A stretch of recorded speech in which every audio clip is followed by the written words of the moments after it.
الحمد لله رب العالمين والصلاة والسلام على أشرف الخلائق أجمعين سيدنا وسيد الأولين والآخرين حبيبنا وحبيب إله العالمين إمام المرسلين وخاتم النبيين أبي القاسم المصطفى محمد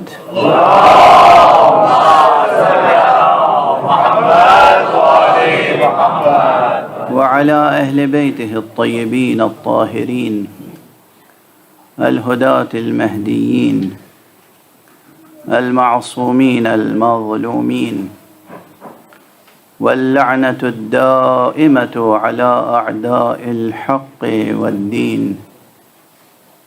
أما بعد فقد قال الله تعالى عز اسمه في محكم كتابه ومتقن خطابه.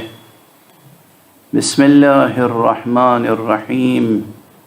إنما وليكم الله ورسوله والذين آمنوا الذين يقيمون الصلاة ويؤتون الزكاة وهم راكعون.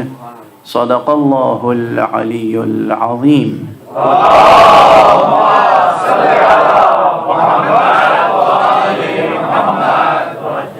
ایک مرتبہ اور بلند تر صلوات پڑھنے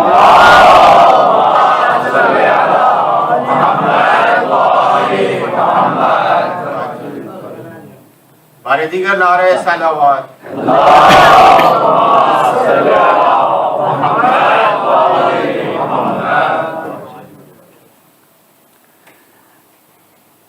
نقطہ ازل سے لے کر نقطہ ابد تک سلسلہ زمان و دہر میں جتنے بھی آن، جتنے بھی پل، جتنی بھی ساعتیں، جتنے بھی روز، جتنے بھی ایام ہیں، ان میں مبارک ترین یوم کا نام ہے یوم غدیر۔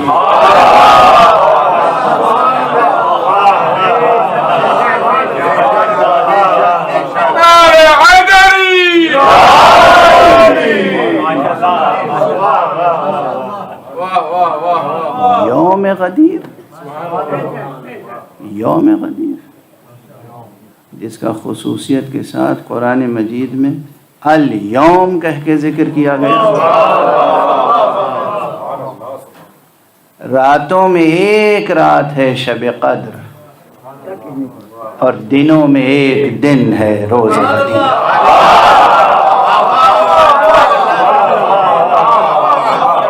باطن لیلۃ القدر کا نام فاطمہ ہے، باطن غدیر کا نام علی۔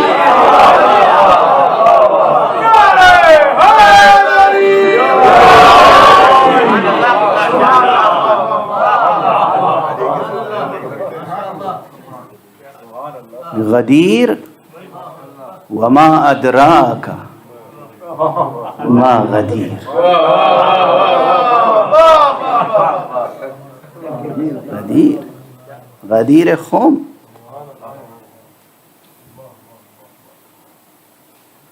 صحرائے عرب کا، صحرائے حجاز کا، حجاز اور تہامہ کے درمیان کا، بطحائے مکہ اور بطحائے مدینہ کے درمیان کا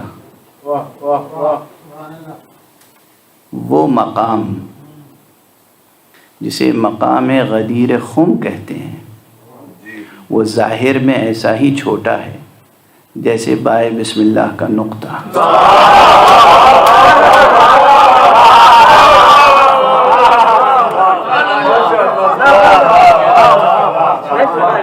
اور باطن میں اتنا ہی وسیع اور محیط ہے کہ مکان کے رشتوں کو لامکان سے جوڑتا ہے۔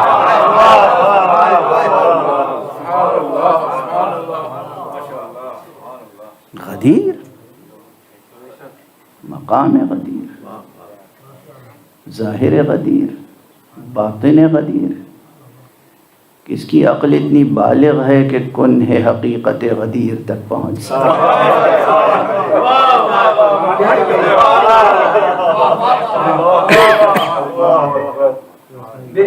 کس کی عقل اتنی بالغ ہے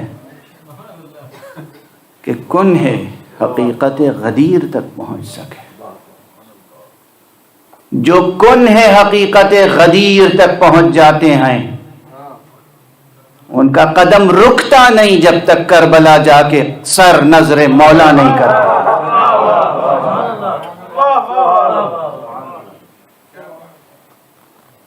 غدیر بظاہر ایک صحرا، ایک چھوٹا سا بقعہ ارض جہاں پر آسمان سے برسنے والا پانی ایک چھوٹے سے گڑھے میں جمع ہو جاتا تھا بظاہر،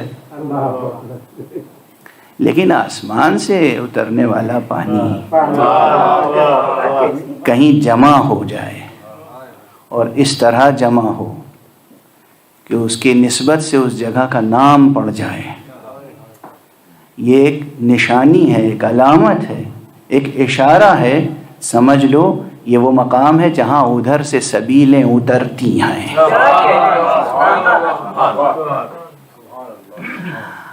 اب جناب سلیم شیرازی صاحب تشریف فرمائیں، لکھنوی دبستان سخن اور زبان و تہذیب و ادب کے امین بھی ہیں اور ورثہ‌دار بھی۔ یہ گواہی دیں گے کہ اب بہت سے اردو کے محاورے اور روزمرے بھی، بہت سے الفاظ، بہت سے استعارے، بہت سی تشبیہیں ہمارے نوجوانوں کی زبانوں پر آتی ہی نہیں، ورنہ سبیل اترنا بھی اردو کا ایک محاورہ ہے۔ سبیل اترنا، سبیل لگانا ایک محاورہ ہے اور سبیل اترنا ایک محاورہ ہے۔ غدیر وہ ہے جہاں سبیل اتری بھی ہے، لگائی بھی ہے۔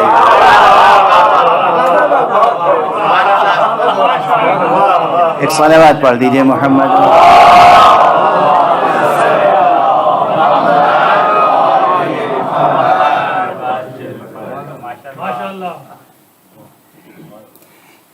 اس کائنات مادی کے کس سورج میں یہ تاب و تواں ہے کہ غدیر کی طرف آنکھیں بھر کے دیکھ سکے جہاں ایک ممبر پہ 2 سورج موجود ہیں؟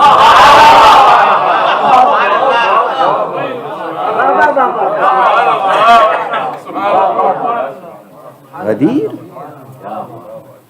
غدیر کیا حسین منظر تھا غدیر کا، اور کیا ممبر تھا غدیر کا، اور کیا دامن تھا غدیر کا، اور کیا خیمے تھے غدیر کے، اور پھر اس خیمے کی عظمت جس میں امیر المؤمنین بحکم پیغمبر بیعت لینے کے لیے بیٹھے تھے اور ساری امت اس خیمے کے گرد کھڑی تھی اس انتظار میں کہ اب ہماری منزل قریب آ جائے، اب ہماری باری آئے تو ہم السلام علیک یا امیر المؤمنین کہہ کر دست مولا پہ بیعت حق کر سکیں۔ اور آپ کیا سمجھتے ہیں؟ ہم شرک کے قائل نہیں ہیں، ہم کسی بندے کی بیعت نہیں کرتے۔ بیعت کے معنی کیا ہیں؟ بیعت کے معنی ہے اپنے متاع وجود کا سودا۔ بیعت کے معنی ہے اپنے متاع وجود کا سودا، اور ہمارے پاس اپنی کوئی متاع ہے ہی نہیں، متاع تو اس کی ہے، جو کچھ ہے امانت ہے، یہ امانت دی جائے گی تو اسی کو، کسی اور کو دی تو خیانت۔ اس لیے ہم دست مصطفیٰ پہ بھی بیعت کرتے ہیں تو خدا کی بیعت، خدا کی ہوتی ہے، ہاتھ مصطفیٰ کا ہوتا ہے، بیعت خدا کی ہوتی ہے، ہاتھ مرتضیٰ کا ہوتا ہے، بیعت خدا کی ہوتی ہے، ہاتھ حسین کا ہوتا ہے، بیعت خدا کی ہوگی، ہاتھ مہدی کا ہوگا۔ صلوات پڑھ دیں محمد والے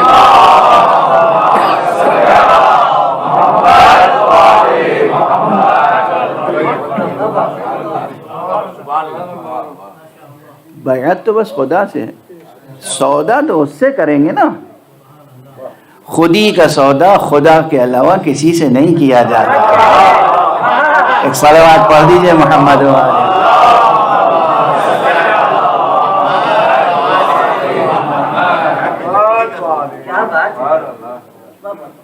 خودی کا سودا خدا کے سوا کسی سے نہیں کر سکتے. یقیناً میری زبان سے سن چکے ہوں گے، مگر پھر بے اختیار مجھے یاد آ رہا ہے تو یہ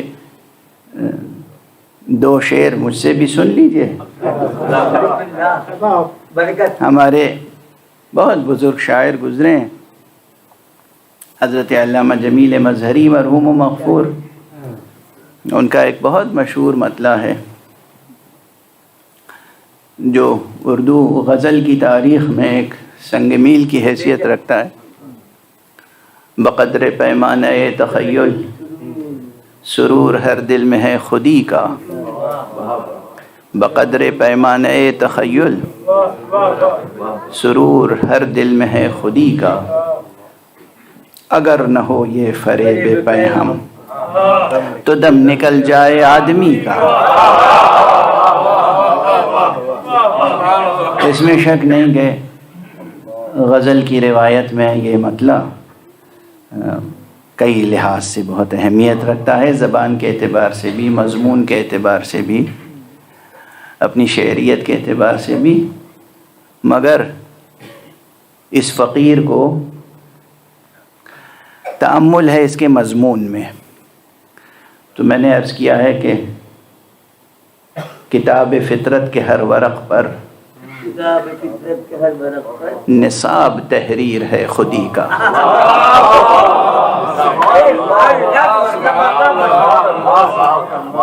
کتاب فطرت کے ہر ورق پر، کتاب فطرت کے ہر ورق پر نصاب تحریر ہے خودی کا. فریب باطل سے بچ کے جینا یہی ہے اعزاز آدمی کا.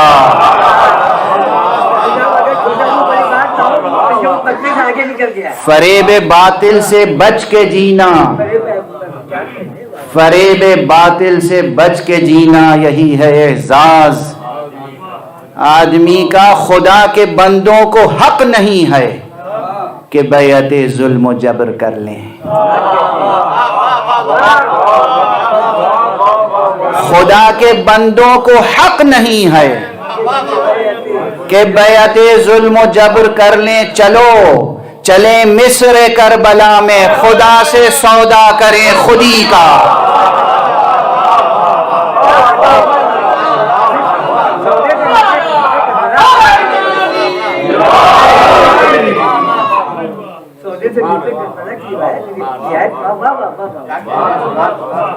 ابھی جو میں نے عرض کیا تھا، ہم شرک نہیں کرتے، ہم کسی خاکی خاتی کسی اپنے جیسے کی بیعت نہیں کرتے، ہم بیعت خدا کرتے ہیں. مصطفیٰ کے ہاتھوں پر اللہ کی بیعت، مرتضیٰ کے ہاتھ پر اللہ کی بیعت، مجتبیٰ کے ہاتھ پر اللہ کی بیعت، شہید کربلا کے ہاتھ پر اللہ کی بیعت، عابد آل عبا کے ہاتھ پر اللہ کی بیعت، باقر آل محمد کے ہاتھ پر اللہ کی بیعت، صادق آل محمد کے ہاتھ پر اللہ کی بیعت. ہم اللہ کی بیعت کرتے ہیں. اور جب کوئی ہاتھ پردہ غیب میں ہوتا ہے تو ہم ایک پنجہ سجا کے علم سجا کے علم تھام کے بیعت کر لیتے ہیں، مگر شرک نہیں کرتے.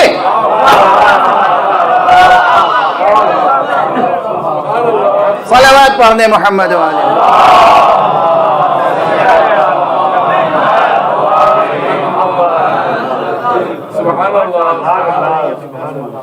ہم علم تھام کے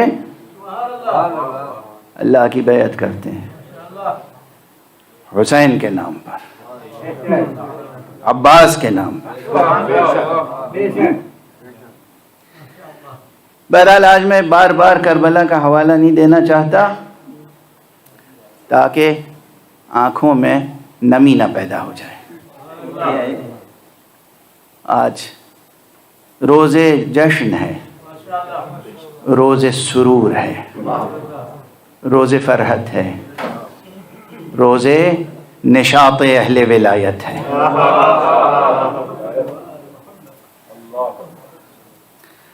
سعادت مند ہیں آپ کہ اس محفل عید غدیر کا اہتمام کر رہے ہیں.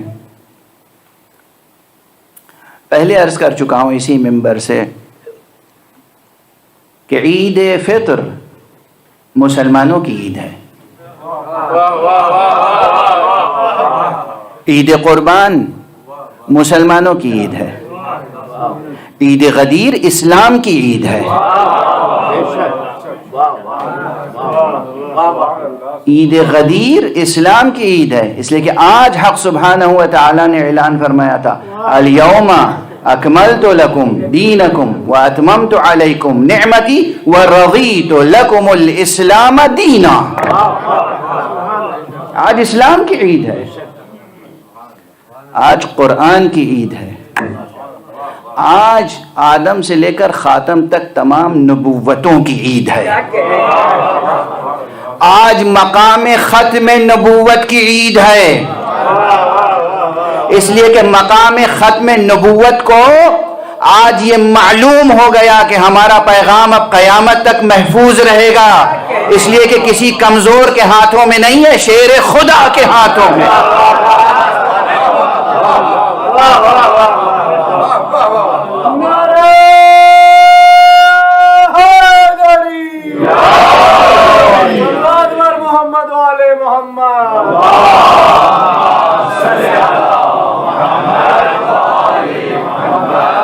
الیوم کیا لحن قرآنی ہے، کیا پرشکو آہنگ ہے. کوئی بھی مفسر ہو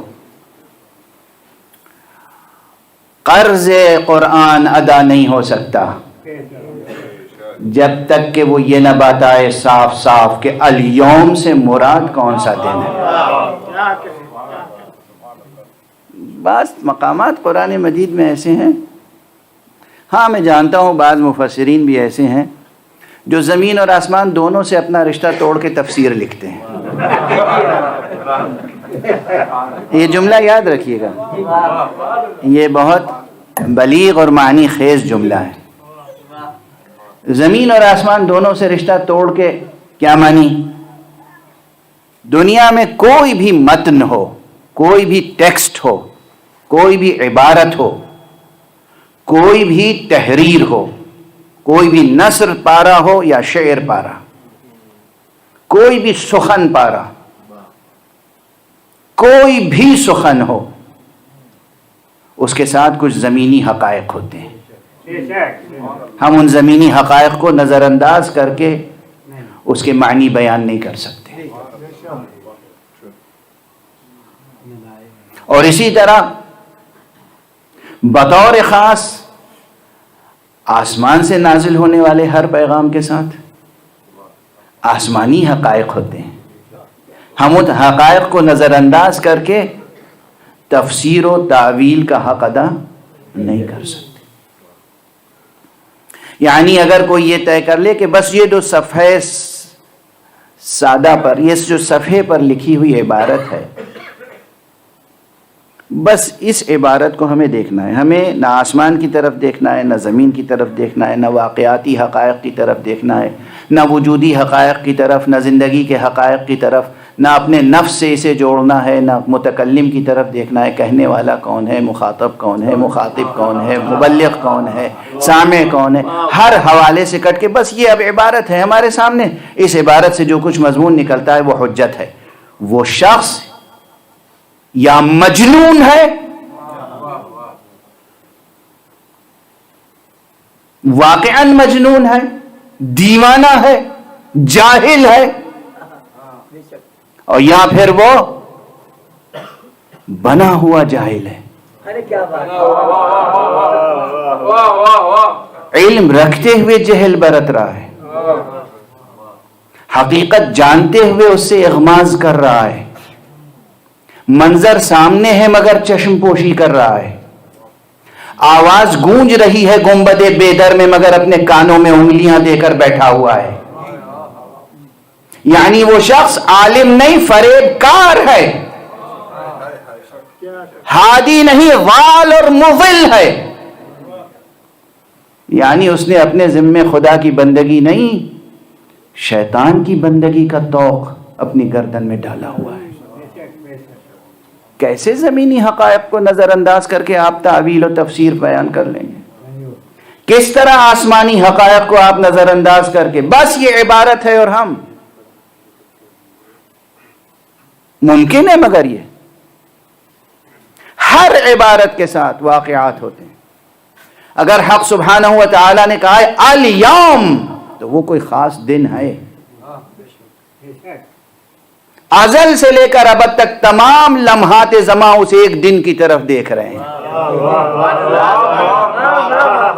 الیوم کون ہے وہ دن؟ کون سا وہ دن ہے جس دن کیا ہوا؟ اکملت لکم دینکم، ہم نے تمہارے لیے تمہارا دین مکمل کر دیا۔ اللہ اکبر۔ وَأَتْمَمْتُ عَلَيْكُمْ نِعْمَتِي، اور تمہارے اوپر اپنی نعمت تمام کر دی۔ کہنے والا کون ہے؟ اللہ، وہ قادر مطلق جس کے خزانے میں کوئی کمی نہیں، نامتناہی خزانہ رکھنے والا اگر یہ کہے کہ آج ہم نے نعمت تمام کر دی،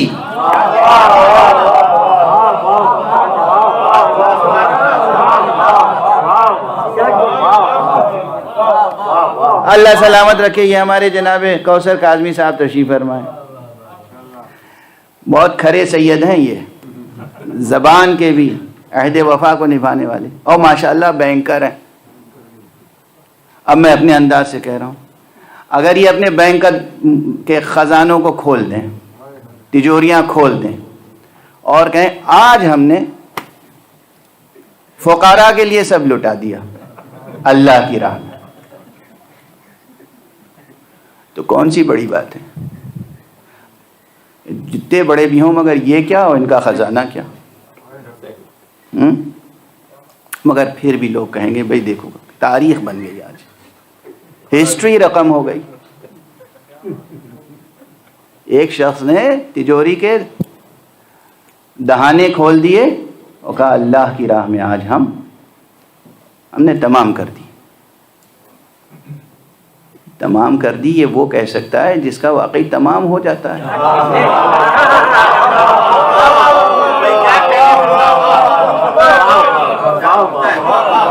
ارے وہ پروردگار جس کی ذات نامتناہی، جس کے اسما نامتناہی، جس کے صفات نامتناہی، جس کی قدرت نامتناہی، جس کا خزانہ نامتناہی، جس کی نعمتیں نامتناہی، وہ اگر یہ تعبیر اختیار فرما رہا ہے کہ آج ہم نے اپنی نعمتیں تمام کر دی،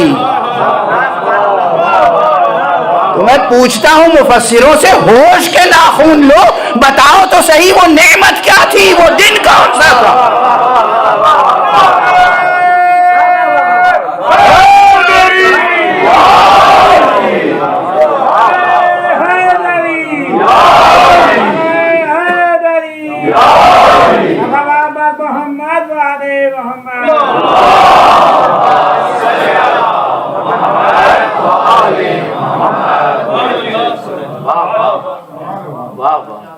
ظاہری طور پر وہ آ کے قرآن لائیں گے اور کھول کے دکھائیں گے۔ دیکھیے صاحب، سورہ مائدہ کی 3 آیت میں اوپر وہ جانوروں کے احکام ہیں، گوشت کے احکام ہیں، کھانے پینے کے احکام۔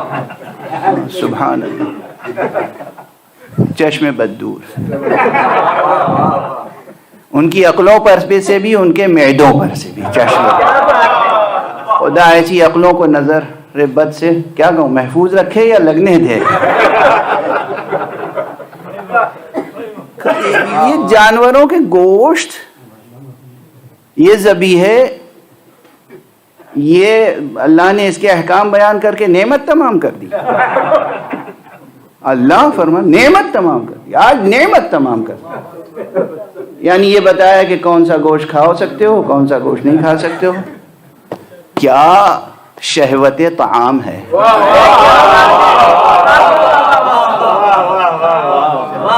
جن کی عقلیں کل کی کل معدوں میں ہوں. دوسرا مصرع ہو گیا برجستہ. دوسرا مصرع سلیم صاحب لگائیں گے. صلوات پڑھ دیجئے محمد.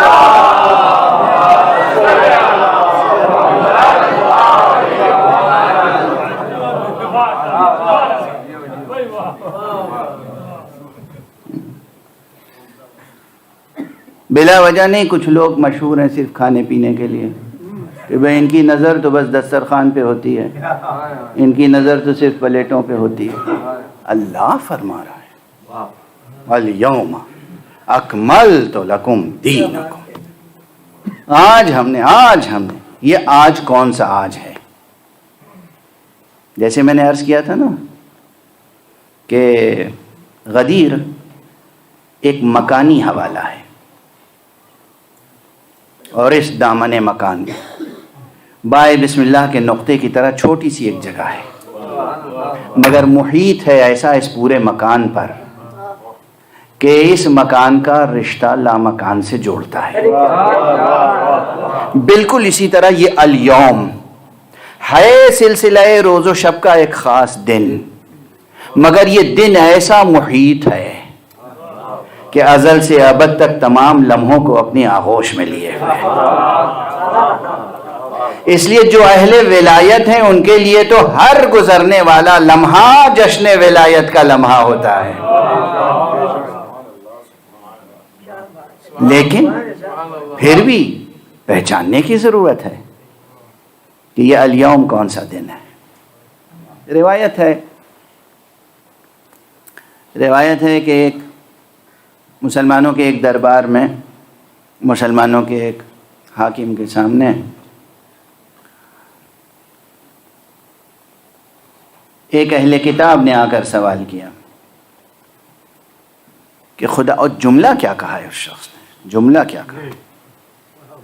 جملہ یہ کہا ہے کہ آپ کی کتاب میں قرآن مجید میں ایک آیت ایسی ہے کہ اگر یہ آیت ہماری کتاب توریت میں ہوتی تو ہم اس دن کو جس دن وہ آیت نازل ہوئی ہوتی عید مناتے.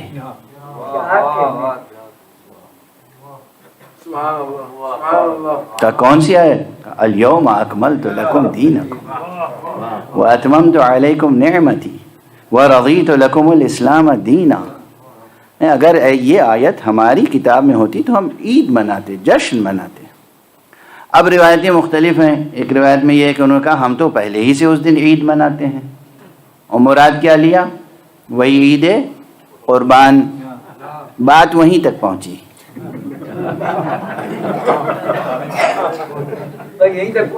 اور بعض روایتوں میں یہ ہے کہ نہیں, انہوں نے اس سوال کا جواب عنایت نہیں فرمایا. ہمارے ہاں وہ روایتیں بھی ہیں کہ جس میں یہ بیان ہوا ہے کہ اس سوال کا جواب عنایت نہیں فرمایا گیا.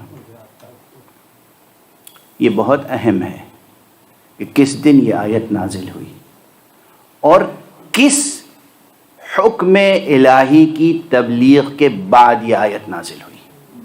دونوں چیزیں اہم ہیں, دونوں چیزیں, کس دن اور کس حکم کے بعد. ستون دین کیا ہے؟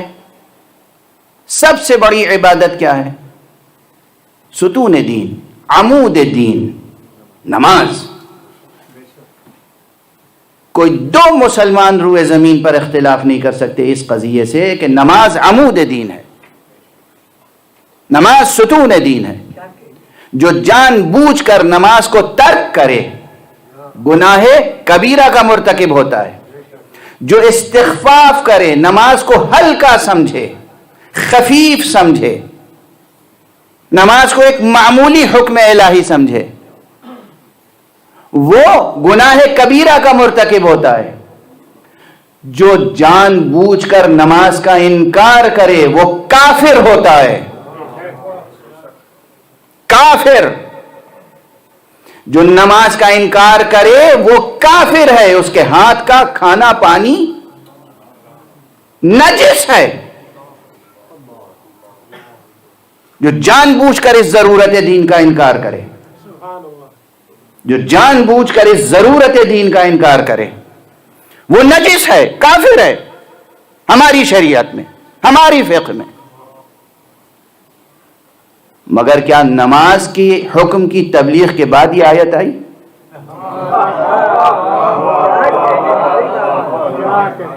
یہ آیت الیوم اکملت لکم دینکم واتممت علیکم نعمتی ورضیت لکم الاسلام دینا، آج ہم نے تمہارا دین مکمل کر دیا، آج ہم نے تمہارے اوپر اپنی نعمتیں تمام کر دیں، اور آج ہم اس دین اسلام سے تمہارے لیے راضی ہو گئے۔ نہیں، کوئی روایت نہیں ملتی۔ نماز کے بعد روزہ بھی ایک اہم حکم ہے، بہت اہم حکم ہے۔ ہم دوسرے نمبر پر گنتے ہیں اسے عام طور پر بچوں کو تعلیمی لحاظ سے پڑھانے کے لیے، مگر ایک بات یاد رکھیے، مجبوری ہے کہیں نہ کہیں سے تو شروع کرنا ہے اور کہیں نہ کہیں ختم کرنا ہے۔ یہ مجبوری ہے، یہ اس عالم زمان کی مجبوری ہے کہ جب چیزیں متعدد ہوں تو کوئی نہ کوئی ترتیب اس میں رکھنی پڑتی ہے، اور کسی نہ کسی کو ایک پہلا اور دوسرا اور تیسرا یہ کہنا پڑتا ہے۔ یہ دو، ایک وجودی لحاظ سے زمان و مکان کی مجبوری ہے، اور تعلیمی لحاظ سے ذہن کی مجبوری ہے، اور ہمارے ہاں دقیق مسائل ہیں۔ تو کہیں سے تو شروع کرنا تھا، نماز سے شروع کی بات، لیکن یہ یاد رکھیے کہ یہ تفاضل کہ نماز افضل ہے یا روزہ افضل ہے، اس بحث میں نہ پڑیے گا اللہ کے احکام میں، کیونکہ روزے کے بارے میں معلوم ہے ایک حدیث یہ ہے کہ الصوم لی وانا اجزی بہ، روزہ میرے لیے ہے اور میں ہی اس کی جزا دوں گا۔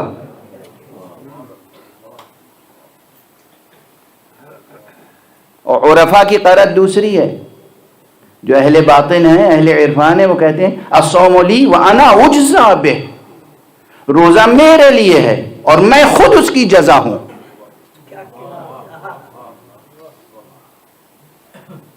اللہ اکبر۔ روزہ کوئی معمولی شے ہے؟ روزہ کوئی معمولی شے ہے؟ کیا روزے کا حکم جب آیا تو اس کے بعد جس کی جزا میں خود خدا ہو، اس سے بڑی کون سی عبادت ہوگی؟ بقول عرفا، بقول اہل باطن، بقول صوفیہ، بقول اہل ظاہر بھی، جس چیز کے لیے خدا کہے یہ میرے لیے ہے، کوئی مقام ہے یہ، اللہ کہہ رہا ہے یہ عبادت میرے لیے اور میں ہی اس کی جزا دوں گا۔ کوئی مقام تصور کر سکتا ہے؟ اس کے بعد بھی نہیں آیا الیوم اکملت لکم دینکم واتممت علیکم نعمتی ورضیت لکم الاسلام۔ غور ہمارے یہاں۔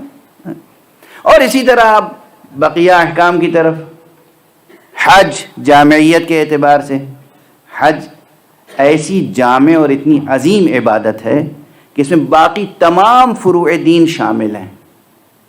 نماز اس میں شامل ہے، طہارت اس میں شامل ہے، صوم کی کیفیت اس میں شامل ہے، بہت سی چیزیں شامل ہیں حج میں۔ طواف کے بعد آپ نماز طواف واجب ہے یا نہیں ہے؟ نماز اس میں شامل ہے۔ بہت سی چیزیں، سعی، جد و جہد اس میں شامل ہے۔ حج کے بعد بھی یہ نہیں کہا کہ الیوم اکملت لکم دینکم واتممت علیکم نعمتی ورضیت لکم الاسلام۔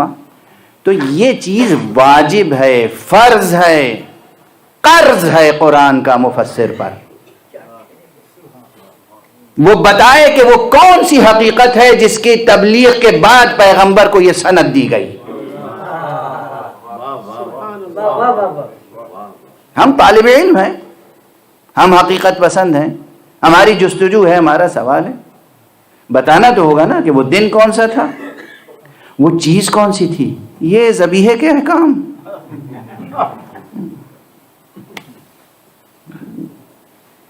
ذبیحے کے احکام۔ تو سیرت پیغمبر میں اگر کہیں واقعات کی ترتیب دیکھیں، یہی کہہ رہا ہوں کہ ایک طرف آسمانی حقائق ہیں، ایک طرف زمینی حقائق. تو زمینی حقائق میں آپ واقع غدیر کو بھلا نہیں سکتے، اور کتنا ہی بڑا کوئی مفسر ہو، چاہے لوگ اسے امام المفسرین کہتے ہوں، جان بوجھ کر اگر وہ واقع غدیر کا ذکر نہیں کرتا تو میری نگاہ میں وہ کافر ہے.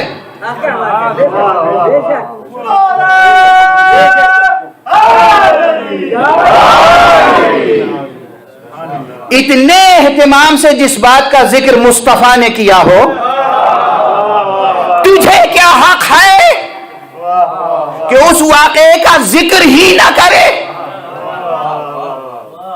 کوئی شقاوت سی شقاوت ہے، کوئی شقاوت سی شقاوت ہے، کوئی محرومی سی محرومی ہے، کوئی بدنصیبی سی بدنصیبی ہے، کوئی گمرہی سی گمرہی ہے، کوئی ضلالت سی ضلالت ہے. پیغمبر آگے بڑھا ہوا مجمع، بلاؤ پیچھے پیچھے جو آ رہے ہیں انتظار کرو ان کا. یہ جو خرز و خاشاک ہیں صاف کرو اسے، پالان شتر سے ممبر بناؤ، اذان دو. صحرا میں اذان گونج رہی ہے، جہاں بگولے رقص کرتے ہیں وہاں ممبر نصب ہو رہا ہے، جہاں وحشتیں پھرتی ہیں وہاں تہذیب نمو کر رہی ہے.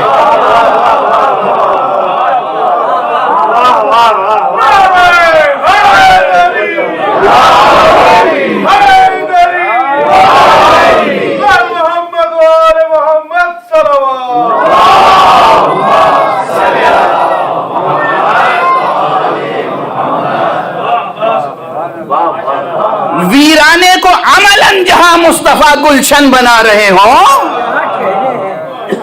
ایسے مفسر دین و دنیا کو ویرانہ بناتے ہیں اسے بھلا کر. غدیر کو بھلا دیں گے آپ، غدیر کو بھلا دیں گے. آپ جیسا بے پیرا ہم نے کوئی نہیں دیکھا.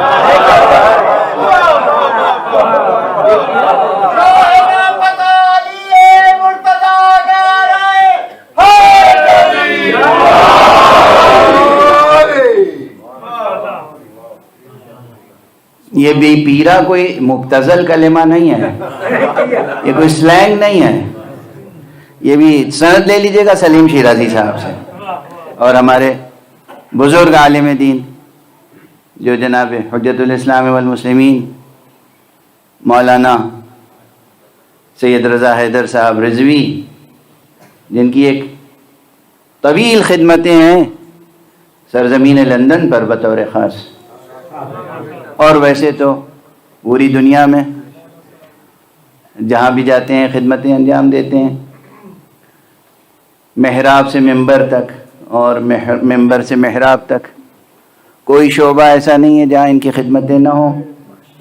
یہ تشریف فرمائیں، ان سے پوچھئے گا کہ یہ بے پیرا جو لفظ ہے یہ ایک خاص معنویت رکھتا ہے، اس کے ساتھ تہذیبی تصور وابستہ ہے، ایک تہذیب وابستہ ہے. شائستگی کے ساتھ اگر کسی کو کہنا ہو کہ میاں تم بے استادے ہو تو اس کو یہی کہا جاتا ہے کہ تم بے پیرے ہو. اور بے استادے میں اور بے پیرے میں ایک فرق اور ہے.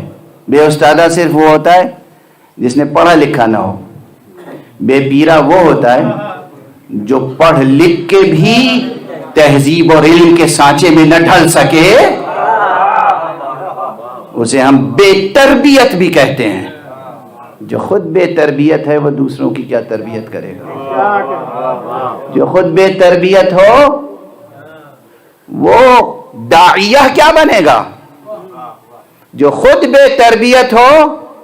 مگر پیغمبر صلی اللہ علیہ وآلہ وسلم نے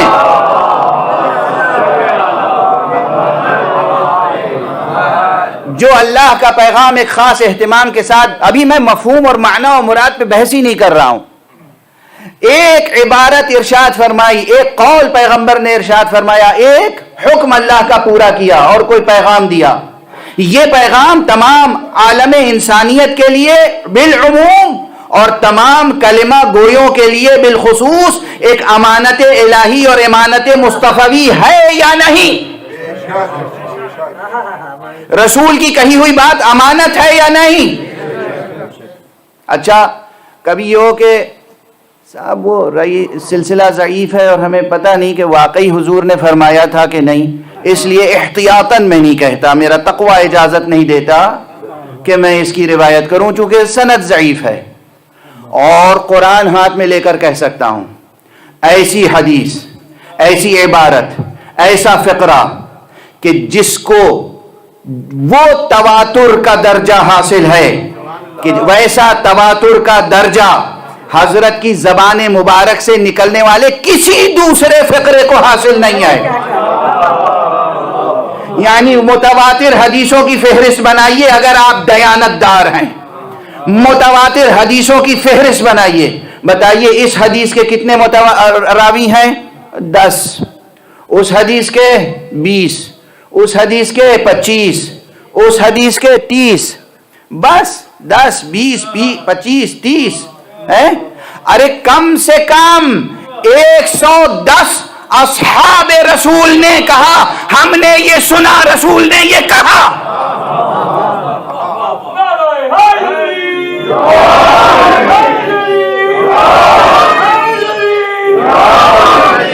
آپ جو کہتے ہیں کہ اصحاب تمام ستارے ہیں، جس کی چاہے اقتدا کر لو، تو ہم آپ کو 1 صحابی نہیں، 2 صحابی نہیں، 3 صحابی نہیں، 110 صحابی کے پاس لے جائیں گے. کیا کہا تھا غدیر میں رسول نے؟ من کنت مولا فہذا علی مولا. کیا کہا تھا رسول نے؟ من کنت مولا فہذا علی مولا. کیا کہا تھا رسول نے؟ من کنت مولا فہذا علی مولا. ارے کس کس صحابی کو جھٹلاؤ گے؟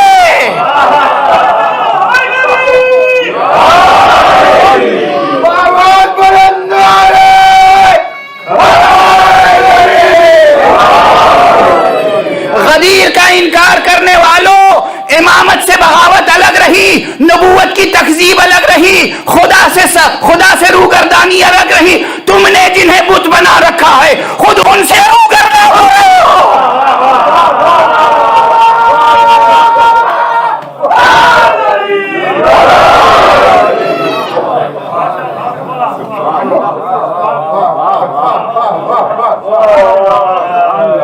بزم صحابہ میں گونج ہے غدیر کی، قرآن میں حنک ہے غدیر کی، تاریخ میں دھمک ہے غدیر کی. اور یہ باغی مفسر، اس نے غدیر کا لفظ سنا ہی نہیں، جیسے غدیر کا سارا پانی اسی کے کانوں میں چلا گیا. صلوات پڑھ دیجئے محمد وعلى.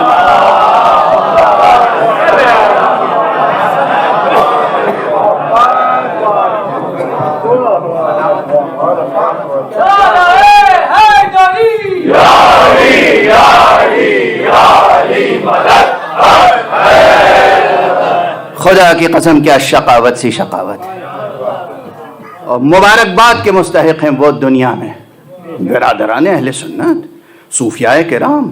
یہ جو عرس ہوتے ہیں عموماً مزارات پر اور مقامات پر ان کے ہاں، اس میں قوالی کو قوالی کیوں کہتے ہیں معلوم ہے؟ کیونکہ سب سے آخر میں پہلے حمد خدا کی اشعار پڑھے جاتے ہیں، نعت پیغمبر کے اشعار پڑھے جاتے ہیں، منقبت کے اشعار پڑھے جاتے ہیں، اور اس کے بعد سب سے آخر میں ایک ہی چیز ہوتی ہے، من کنتو مولا فہذا علی مولا، من کنتو مولا. یہ قول رسول کا قول، میری دعائیں ہیں ان کے لیے جو ایک قول پیغمبر کو اہتمام سے بیان کرنے کے لیے پوری رات جاگتے ہیں. رت جگہ ہے تو یہ ہے.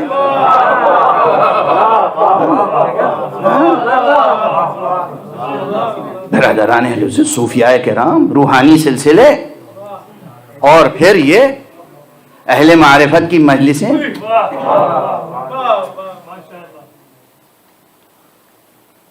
حضرت ابراہیم کی صفت اور سیرت پر چلنے والے وہ مسلمان جو خود کو شیعہ کہتے ہیں، معلوم ہے نا شیعہ کی تعریف کیا ہے؟ اللہ نے جناب ابراہیم کی تعریف قرآن مجید میں شیعہ کہہ کر کی ہے. اللہ نے حضرت ابراہیم ابو الانبیاء ابراہیم کی تعریف شیعہ کہہ کر کی ہے. اور میں کئی مرتبہ یہ جملہ کہہ چکا ہوں کہ شیعہ کے معنی ہے چاہت سے عبادت کرنا، چاہت سے اطاعت کرنا. مسلمان دو قسم کے ہیں، تیسری قسم ممکن نہیں، دو قسم کے ہیں. ایک قسم یہ ہے کہ علی کی تلوار کے ڈر سے اشہد ان لا الہ الا اللہ، اشہد ان محمد رسول اللہ نہیں کہیں گے تو یہ علی کی تلوار ہے، کسی اور کی نہیں. یہ علی کی تلوار ہے. روایت تو اس لحاظ سے میری نظر سے نہیں گزری، مگر میں اب اسے خطیبانہ جملہ سمجھ لیجئے. ایک روایت ہے ثابت، علی علیہ الصلوۃ والسلام، بلکہ دو روایتیں عرض کر دوں. مولا امیر المومنین علیہ الصلوۃ والسلام جب میدان جنگ میں جاتے تھے تو اکثر گھوڑا لے کے نہیں جاتے تھے، گھوڑے پہ سوار ہو کے نہیں جاتے تھے، پیادہ جاتے تھے. اور دشمنوں نے گواہی دی ہے، آپ جو زرہ پہنتے تھے اس میں سینے کا حصہ تھا، پشت کا حصہ تھا ہی نہیں. دشمنوں نے گواہی دی ہے، تاریخوں میں جملہ ہے، سیرت کی کتابوں میں جملہ ہے. سامنے زرہ ہوتی تھی، پشت پہ زرہ نہیں ہوتی تھی. کسی نے پوچھا یا علی آپ میدان جنگ میں اکثر پیادہ جاتے ہیں، کہا تو مجھے گھوڑے کی کیا ضرورت ہے؟ گھوڑے کی ضرورت اسے ہوتی ہے جسے میدان سے فرار کی فکر ہو. میں تو یا فتح یا شہادت، یا فتح یا شہادت. اسی طرح کسی نے پوچھا کہ آپ کی زرہ میں پشت کا حصہ نہیں ہوتا؟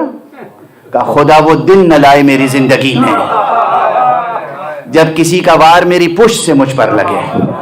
خدا کی قسم، خدا کی قسم. اندازہ کہ یہ چھوٹے چھوٹے جملے ہیں، اس میں کتنی بڑی تفصیل ہے، کتنے بڑے عظیم ہیبت ناک جلوہ بار مناظر ہیں سمٹے ہوئے ان لفظوں میں. اور اس کے بعد اب تیسرا فقرہ جو کہہ رہا ہوں کہ پشت پر تو زرہ ہوتی نہیں تھی، گھوڑے پہ جاتے نہیں تھے. اب یہ روایت میری نظر سے نہیں گزری ہے، میں قصور کا اعتراف کر رہا ہوں، یا اس وقت مجھے یاد نہیں آ رہی ہے. اگر کہیں ہو تو میں انکار نہیں کروں گا. مجھے نہیں معلوم کہ حضرت تلوار کو کبھی میان میں بھی رکھتے تھے. دو قسم کی تلواریں رہی ہیں اسلام میں، ایک وہ جو کبھی میان میں نہیں رہیں، ایک وہ جو کبھی میان سے نکلی ہی نہیں. صلوات پڑھ دیجئے محمد علیہ.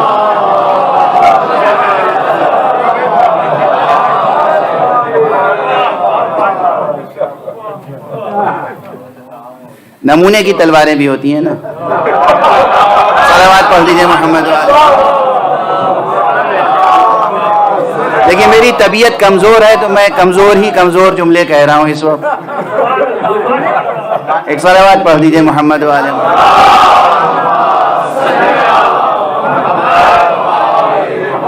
یہ آپ اسے کمزور جملہ سمجھیں یا وزنی جملہ سمجھیں، یہ ہے تاریخ کا خلاصہ. یہ ہے تاریخ کا خلاصہ. دو قسم کے لوگ گزرے. میرا خیال ہے کہ ذکر علی کا سلسلہ تو کبھی منقطع نہیں ہو سکتا. آج جو ایک آمد کی کیفیت ہے، اس کیفیت میں میں بہا چلا جا رہا ہوں. ایک سیلاب ہے جو مجھے غدیر کی طرف لے جا رہا ہے، اور ایک کشش ہے جو غدیر کی طرف کھینچ رہی ہے. دنیا کشش ثقل ارضی کی قائل ہے، میں تو صرف کشش سکر غدیر کا قائل ہوں.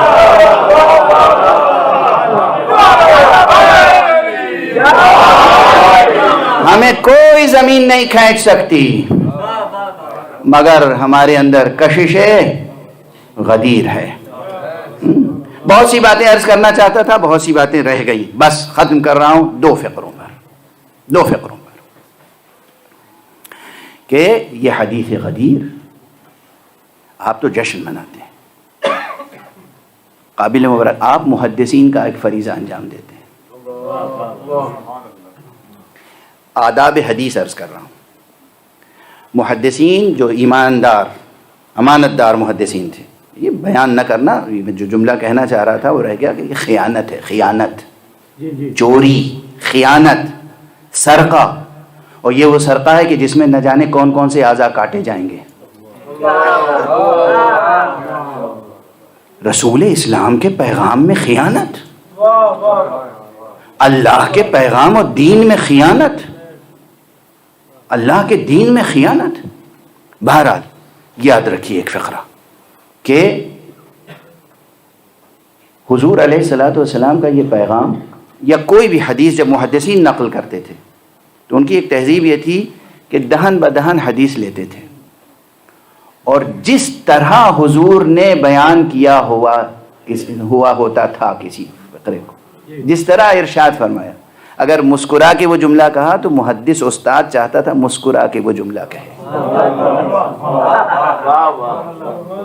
اگر غیظ و غضب میں کہا تو ادا کرتے وقت یہ ہوتا تھا کہ اسے غیظ و غضب کے انداز میں سناؤ. یعنی شاگرد بیٹھے ہیں، ان کے سامنے حدیث رسول جب تلاوت کی اسناد کے بعد تو اس کو اس انداز سے کہا کہ جسے معلوم ہو حضور نے کیسے کہا تھا. یہاں تک کہ اگر حضور نے کوئی جملہ کھڑے ہو کر کہا تو محدث وہ جملہ کھڑے ہو کر کہتا تھا. تو بس اب میں اس ختم کر رہا ہوں. مبارکباد کے مستحق ہیں آپ. خائن ہیں وہ جو جشن غدیر نہیں مناتے. ان کا فریضہ یہ ہے علمی، تعلیمی، دینی، ایمانی، قرآنی، اہل حدیث ہونے کی حیثیت سے حدیثی امانت پیغمبر کو پہنچائیں جس طرح پیغمبر نے پہنچایا تھا. اور اس حدیث کو کیسے پہنچایا تھا؟ حدیث ولایت، پیغام ولایت. جانے والوں کو بلاؤ، آنے والوں کا انتظار کرو.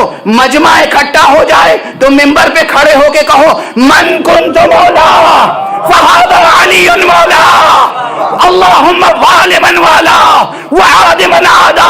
جس کا میں مولا ہوں یہ علی اس کے مولا ہے. پروردگار جو علی سے محبت کرے تو اس سے محبت کرنا، جو علی سے دشمنی رکھے تو اس سے